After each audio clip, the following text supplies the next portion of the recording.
Salut à tous et bienvenue dans cette nouvelle vidéo à propos de Automatic 11 et Stable Diffusion. Et aujourd'hui, on va parler de OpenPose dans ControlNet. Donc OpenPose, ça va nous permettre de contrôler la position des humains et des humanoïdes qu'on va dessiner dans nos images. Pour commencer, on va devoir installer l'extension.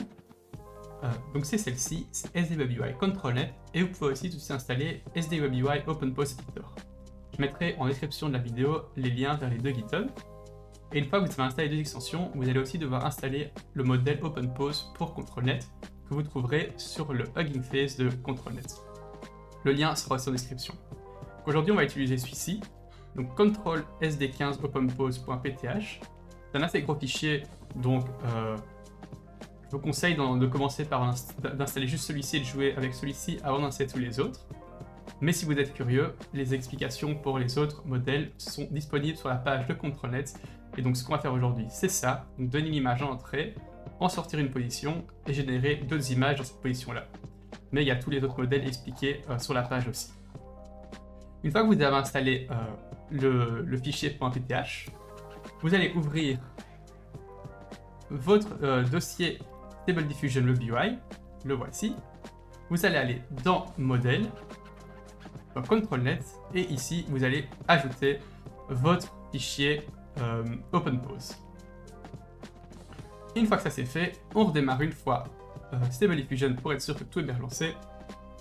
Et normalement, si tout est installé, vous devriez voir ici une boîte apparaître ControlNet version nanana. Et là, vous devrez, en cliquant sur OpenPose, voir ici votre modèle apparaître. Et ça devrait marcher aussi dans le Image to Image, ControlNet, OpenPose, OpenPose, et le modèle apparaît. Avant de vous expliquer tous les paramètres de ControlNet, je vais d'abord rapidement vous faire un petit exemple, comme ça vous voyez comment ça marche. Donc, on va commencer par ajouter la position d'une personne, donc ici une petite madame dans la position du lotus. Je vais activer ControlNet, tout ça je vous explique après.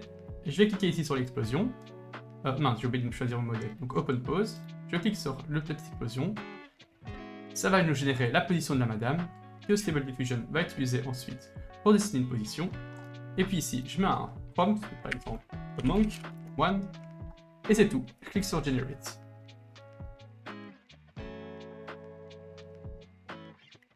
Et ça va nous générer un moine dans la position ici.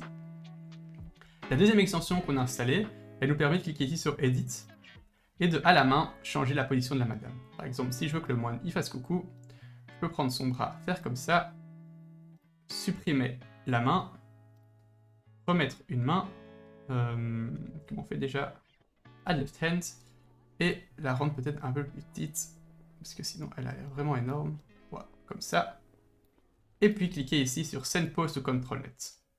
Et maintenant, si je régénère,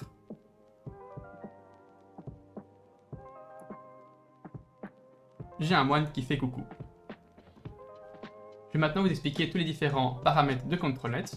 Donc pour commencer, il y a Enable pour activer l'extension. Le VRAM, vous pouvez le cocher si vous n'avez pas une carte graphique très puissante. Moi j'ai 8 GB de VRAM et ça n'a jamais dû cocher cette petite case. Ensuite, Pixel Perfect, je vous conseille de le cocher. Ça va faire en sorte que la position générée ici soit de la même taille, enfin l'image de la position générée ici soit de la même taille que l'image qu'on demande en sortie ici. Si vous ne le cochez pas, vous allez devoir vous-même ici jouer avec la taille. Donc, par exemple, si je le mets au plus petit, vous allez voir que j'aurai une image vraiment pas détaillée de la position. Et si je le mets plutôt grand, j'aurai une image plutôt détaillée de la position. Et ça prend un peu plus de temps. Allo Preview, si vous ne le cochez pas et que vous cliquez ici, ça va de toute façon le cocher de lui-même. Et ça va nous permettre de voir le preview de la position. Donc, avant de générer l'image, voir à quoi la position ressemble. Et s'il faut, à la retravailler. Si ControlNet n'a pas correctement reconnu les membres de la personne. Et Preview as Input, ça va faire en sorte que Stable Diffusion va utiliser l'image générée ici pour générer l'image et ne va pas refaire tout le travail de générer d'abord la pose et puis l'image. Typiquement, si vous modifiez la position avec Edit, soyez sûr que Preview as Input soit bien coché, sinon il va se baser de nouveau sur cette position-ci et pas sur celle-ci pour générer l'image. Ensuite, il y a le Control Type. Ça, c'est quand vous avez plusieurs modèles de ControlNet installés. Il permet de sélectionner ceux que vous voulez utiliser. Donc ici, pour cette image-ci, c'est OpenPose pour avoir la position. Ensuite, il y a le préprocesseur. Donc ça, c'est ce que vous voulez contrôler de la position. vous pouvez contrôler juste la tête ou juste une main. Donc c'est assez pratique parce qu'en général, les modèles génératifs ont des problèmes avec les mains. Mais pour l'exemple ici, j'ai utilisé OpenPose Full, donc il essaye de tout reconnaître. Et vous voyez qu'il n'y arrive pas trop mal. Il a reconnu des doigts, il a reconnu le visage, et il a reconnu le squelette de notre Madame Yoga. Ensuite ici, normalement, le modèle, il devrait le sélectionner tout seul. Et vous voyez que si je ne sélectionne pas le bon type, j'ai ici tous mes modèles disponibles et ici tous les processeurs. Ensuite, le control weight, c'est à quel point ControlNet est important vis-à-vis du prompt. En général, je le laisse sur 1, mais si pour une certaine raison vous trouvez que Stable Diffusion ne fait pas assez attention à ControlNet, vous pouvez peut-être l'augmenter. Ça par contre, je l'utilise de temps en temps. Donc Starting Control Step, c'est à partir de quel moment Stable Diffusion doit faire attention à la position. Donc si vous le mettez à 0.5, il va pendant la moitié de la génération de l'image pas faire attention à la position, et seulement vers la fin de l'image commencer à faire attention à la position. Et je pense qu'avec 0.5, le moine ne sera pas dans la bonne position du tout. En général, celui-ci je le laisse à 0, mais c'est celui-ci que je change parfois. Ça fait l'inverse. Donc si je le mets ici à 0.7 par exemple, ça veut dire que pendant les 70 premiers pourcents de la génération d'image, il va respecter la position, et pendant les 30% d'image, il ne va pas la respecter. Mais vu que normalement la position sera déjà assez présente sur l'image, elle ne devrait plus trop changer, et ça permet à Stable Diffusion d'être un peu plus libre dans sa génération et de souvent faire des images plus justes, j'ai envie de dire. Puis il y a le Control Mode, c'est ça que je change moi, à l'inverse de Control Weight. Ça fait la même chose. On peut dire si on veut que le prompt soit plus important, que ControlNet soit plus important ou que ce soit balancé. Ensuite, le Resize Mode, c'est s'il faut resize cette image pour qu'elle atteigne la même taille que celle-ci.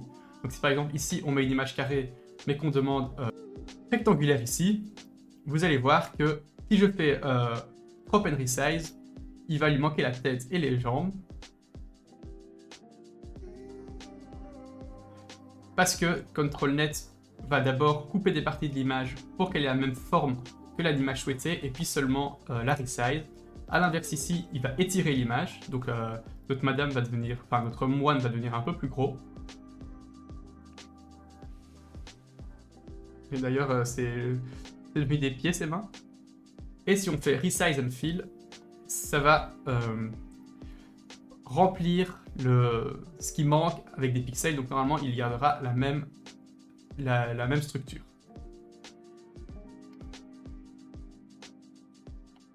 Et donc voilà, là il est bien.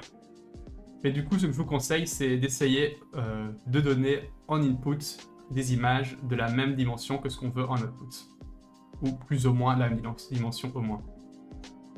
Et puis loopback, bon, c'est assez inutile, je trouve, mais ça permet de renvoyer l'image générée tout de suite ici. Et donc voilà.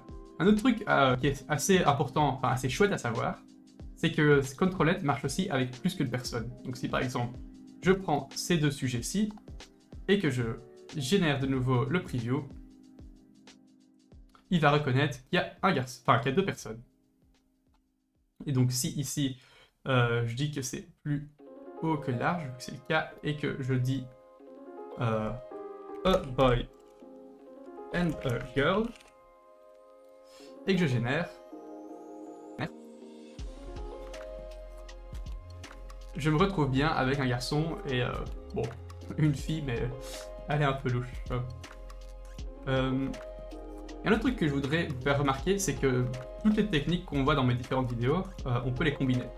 Donc si on voulait que le garçon soit à gauche et la fille à droite, on pourrait encore toujours utiliser l'original prompter que j'expliquais dans ma dernière vidéo.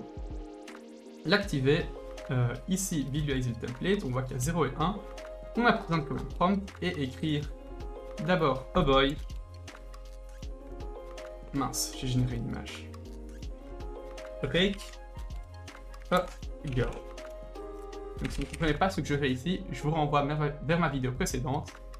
Et si je génère maintenant, j'ai bien un garçon à gauche et une fille à droite. Et si j'inverse,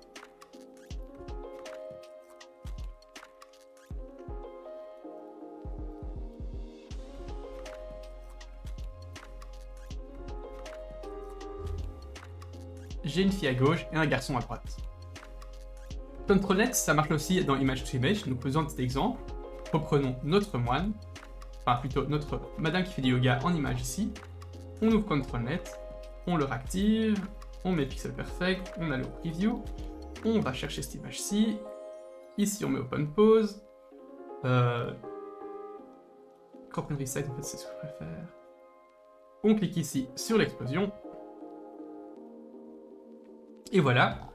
Ensuite ici, on va mettre ça à 0.6% et on va dire boy with red hair par exemple. Et si je génère une image maintenant, il va aussi utiliser cette image-ci en input pour générer mon garçon avec des cheveux rouges en position du lotus.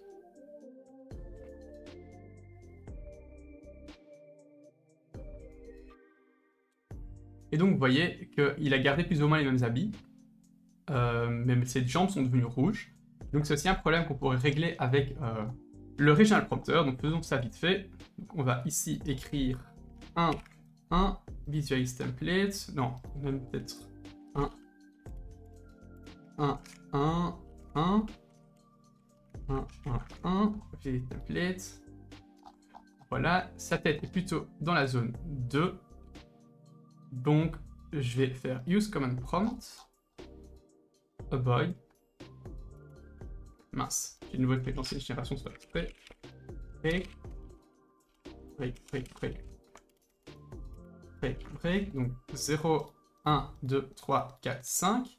Et en zone 1, 0, 1, on va mettre red hair. Donc le command prompt est activé. On va activer le Regional Prompter. Et on fait Generate. Et vous voyez que cette fois-ci, j'ai bien un garçon avec des cheveux rouges. Bon, il a perdu un peu son t-shirt. Peut-être que si on met un peu moins de denoising strength encore. Et donc vous voyez que cette fois-ci, j'ai un garçon avec des cheveux rouges.